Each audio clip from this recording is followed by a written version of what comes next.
Imagine never having to grocery shop again. No cooking, no drive-through runs, no late-night pizza deliveries. You just step outside, stand in the sun, and boom, you're fueled up for the day. Sound amazing, right? But let's break down what life would actually look like if humans could photosynthesize like plants. First, the basics. Plants survive by turning sunlight into energy through photosynthesis. They use chlorophyll, the green pigment in their leaves, to absorb sunlight, then convert carbon dioxide and water into sugar. Simple, elegant, green magic. So, what if humans had chlorophyll in our skin, and we could make our own food just by sunbathing? Well, let's do the math. On a sunny day, a square meter of leaf surface can produce about 200 calories. That sounds like a lot until you realize the average adult needs around 2,000 calories a day. That means you need 10 square meters of sunlight-catching skin just to break even. For perspective, that's like cover yourself in giant solar panels the size of a small bedroom. Not exactly practical. Even if your whole body worked like a leaf, the numbers don't add up. The average human body surface area is only about 2 square meters. Best case? You generate maybe 400 calories a day. That's less than a single cheeseburger. So, yes, photosynthesis could give us a little boost, but you'd still need to eat actual food to survive. But let's imagine evolution gave us an upgrade. Maybe humans grow huge leafy frills, or our skin stretches out like capes or sails to capture more sunlight. Picture people walking around with giant green solar wings. Fashion would change forever. Sunscreen companies would go out of business. Shade might become the enemy. And suddenly, summer vacations would look more like survival retreats. Now, here's where things get interesting.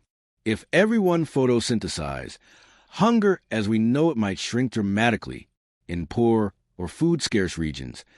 People could stand outside for a few hours and make just enough energy to get by. Global famine? Massively reduced. Grocery bills?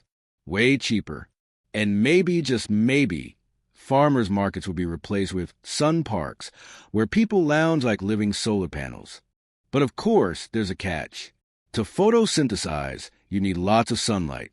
What about people who live in cloudy regions? Or long winters with barely any daylight?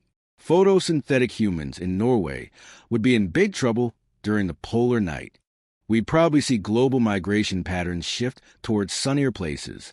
Florida and California, packed. Alaska, empty. And then there's fashion. Clothes would block our ability to soak up the sun. So we'd all dress like plants, minimal fabric, maybe transparent outfits. Or worse, society might invent sunbathing uniforms, like personal greenhouses you zip into.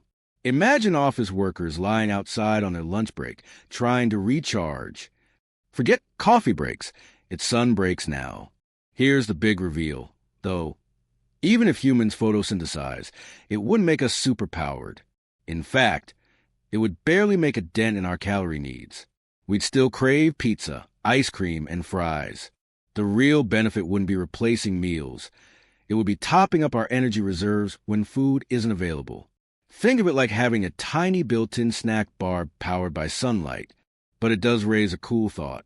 If photosynthetic humans existed, we might value sunlight way more than we do now. Cities would be designed with open rooftops and solar balconies for people instead of panels. Workplaces would have sunrooms where employees could sprawl out like ferns. And wars over food might one day be replaced with battles for sunlight. So, would photosynthesis make us healthier, happier, or more eco-friendly? Maybe. But let's be honest. You and I probably wouldn't give up tacos for a lifetime of leaf energy. Still, the idea of humans turning green and lining up along the beach like chlorophyll-powered batteries, that's one weirdly beautiful vision of the future.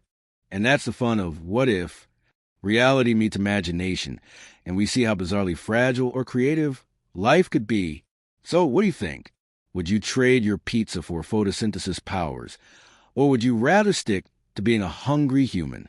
Let me know in the comments. And if you enjoyed this little thought experiment, hit that like button, share with a friend, and subscribe for more What If Science adventures. Until next time, stay curious. And don't forget to catch some sunlight